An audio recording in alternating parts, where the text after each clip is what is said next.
यहजिकेल संदेष्ट्याच्या पुस्तकातून घेतलेले वाचन.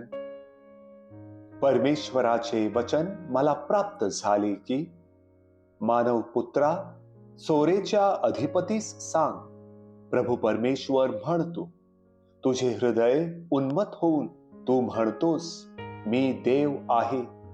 भर समुद्रात मी देवाच्या आसनावर बसलो आहे. पण तू देव नव्हेस, मानव आहेस. आपले चित्त देवाच्या सारखे आहे असा तू आव आणतोस. पहा, दानिएल पेक्षा तू बुद्धिमान आहेस. कोणतीही गुप्त गोष्ट लोकांना तुझ्यापासून छपवता येत नाही. तू आपल्या अक्कलेने आणि चातुर्याने धन संपादन केलेस आणि आपल्या भांडारात सोन्या रुपयाचा संचय केलास. तू आपल्या अक्कलेच्या जोरावर व्यापार करून आपले धन वाढविलेस. या तुझ्या धनाने तुझे हृदय उन्मत झाले आहे.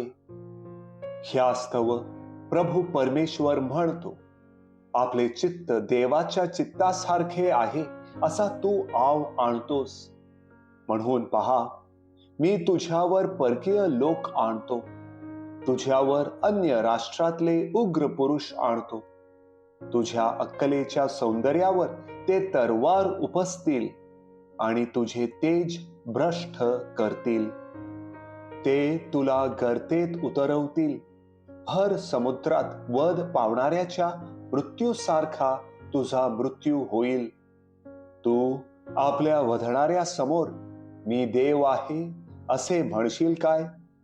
घायाळ करणाऱ्याच्या हाती सापडलास तो तू देव नव्हेस, मानव आहेस. बेसुंती मरतात त्याप्रमाणे तू परदेशांच्या हस्ते मरशील. हे माझे म्हणणे आहे असे प्रभू परमेश्वर म्हणतो. प्रभूचा शब्द. देवाला धन्यवाद.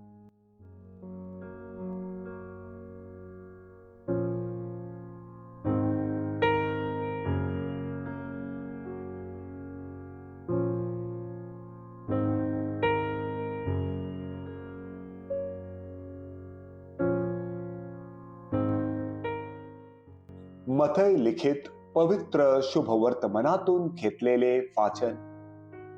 येशू आपल्या शिष्यांस म्हणाला, मी तुम्हाला खचित सांगतो, स्वर्गाच्या राज्यात धनवानाचा प्रवेश होणे कठीण आहे.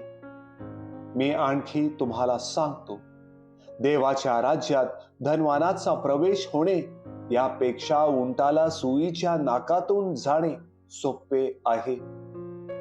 हे ऐकून शिष्य फार थक्क होऊन म्हणाले, तर मग कोणाचे तारण होणे शक्य आहे?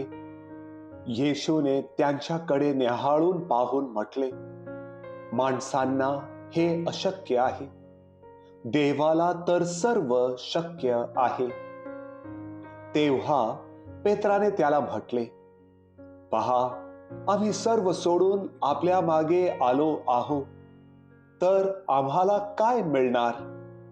येशूने त्यांस म्हटले, मी तुम्हास खचित सांगतो, पुनरुत्पत्तीत मनुष्याचा पुत्र आपल्या गौरवाच्या राजासनावर बसेल, तेव्हा माझ्या मागे आलेले तुम्हीही 12 राजासनावर बसून इस्रायलाच्या 12 वंशांचा न्यायनिवाडा कराल. आणखी ज्या कोणी घरे, भाऊ बहिणी, बाप, आई, मुले किंवा शेते माझ्या नावाकरिता सोडली आहेत, त्यांना ते अनेक पटीने मिळून सार्वकालिक जीवन हे वतन मिळेल.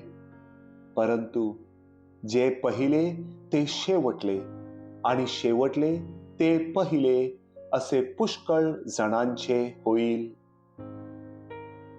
प्रभूचे शुभवर्तमान. हे प्रभू येशू ख्रिस्ता, तुझी स्तुती असो.